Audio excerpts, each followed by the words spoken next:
Hey, welcome back. We have Matthew again. Hi, Matthew. Hey, How are you Youssef. doing? I'm doing good. Good to have you.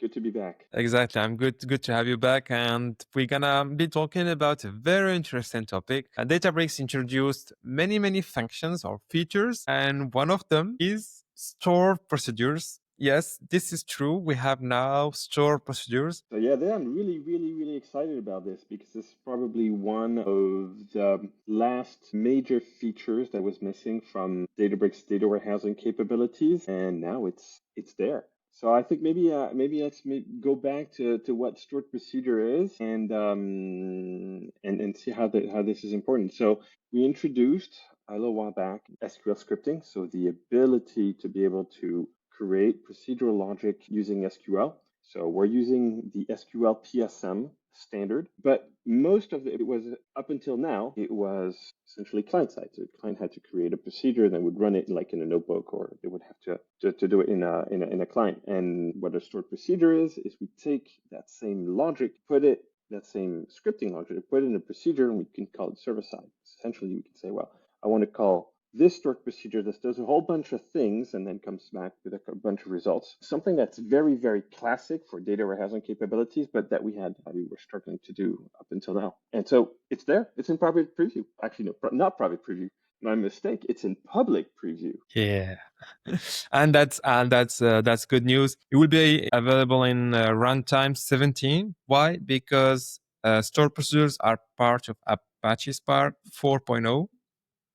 Is also it's also open source. This is something very important. And if I'm not wrong, Matthew, we're bringing also many other features to help in the migration process. We're talking about temp tables and recursive CTs. Yes, and also multi-statement transactions. Yes. So all of these are very important things that accompany. So um, with this, so there's a whole bunch of things that we're working on, or actually in private preview that can accompany this. So the first, and I think the two most important features in the context of procedural SQL are temp tables and multi-statement transactions. So multi-statement transactions is the ability to be able to do more than one statement as an ACID transaction, because currently the way that our ACID capabilities work is just we're single statement transactions. But now with managed tables, when we're using the private preview for multi-statement transaction, multi-table transactions, we have the ability to have whole blocks, like with a begin and then roll back. Very classic approach that is available to be done, so that we can create an entire block of code that is atomic in its execution, and if anything happens, we can roll back. So that's in private preview. The other element that's also there is the notion of temp tables. That's also something that's used very frequently when we're doing ETL and data warehousing, the ability to create like temporary tables to store intermediate calculations, and so that makes it a little bit easier. They get cleaned up at the end of the script, so it just makes it a little bit easier for that logic. That's also in private preview. So with stored procedures, temp table, and multi-statement transactions, we now have absolutely everything that is needed to be able to do procedural SQL on Databricks. So I'm really excited about this because this is a major step. Yeah, so to summarize, we release SQL scripting, store procedures, temp tables, recursive CTs, and multi-transaction tables. And of course, we did introduce also collations, which are also can be very important regarding the usage that would be the usage. Yeah. And yeah, Yeah, well, you mentioned recursive CTs. Maybe I should describe what it is. It's the ability to do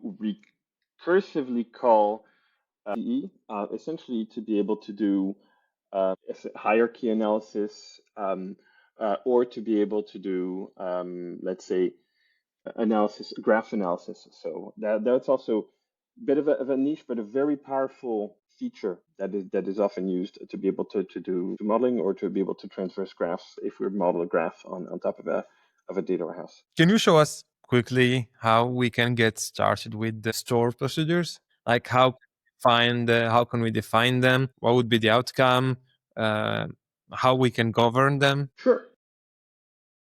I conveniently have a little demo for you. So The way it works is essentially, so we create so I'm doing this out of a notebook, but we could also use this out of the Databricks SQL editor. I just find notebooks a lot easier to use when working with procedural SQL. That's my thing. So we do need a runtime 17, so this is why I've got one that's up with that's specifically for that. And then after that, it's pretty simple. Very standard approach where we just have to essentially declare the procedure. So here I'm just doing a very simple procedure here. I'm just creating a procedure just calculates the area of a rectangle. I could have done that as a function, but I'm also doing it as a procedure here. So this right now, we can see this language is SQL. So this is an SQL. We'll also be supporting in the near future stored procedures in Python. And then we can just describe it. That's pretty easy. As with everything in Databricks, this becomes a UC object. So as a Unity catalog object, it becomes completely managed as part of the whole governance story. So I have it here. I can put security on it, so I can put ACLs. It's fully governed and usable by all the different user experience of Databricks. So it can be used in SQL. It could also potentially be called from notebooks using whatever runtime we want that supports it. So it's fully integrated in terms of governance. Now, once I have declared it, that's pretty easy. I just call it. So here I'm just, as you can see, I just do the quick declaration of my variables, and I just call my procedure, since it calls it in here. So calls what I did here. So that's pretty simple. Interesting thing, I can call a procedure into a procedure. I could call a function from inside a procedure, which is exactly what I'm doing here. I created a function. I create a procedure that calls that function, and then I just call it, and that works fine. So with that, it just makes it a lot easier. Easier. So it's a match, yeah.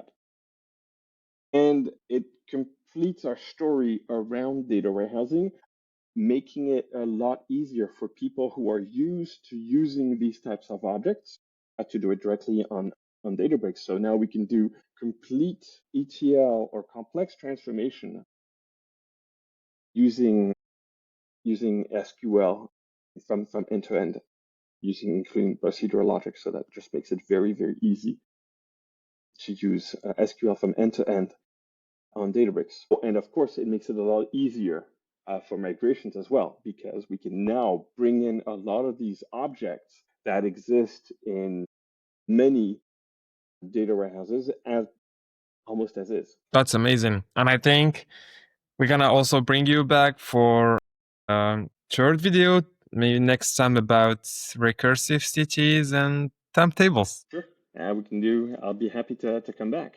By the way, an interesting little piece of information. Now that we've got Lakebridge out and we have stored procedure and SQL scripting will become the destination for code migrations.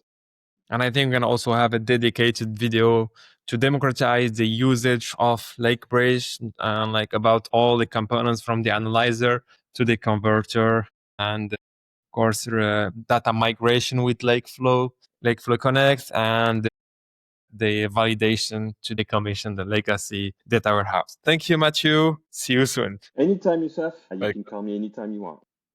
Awesome. Take care, man.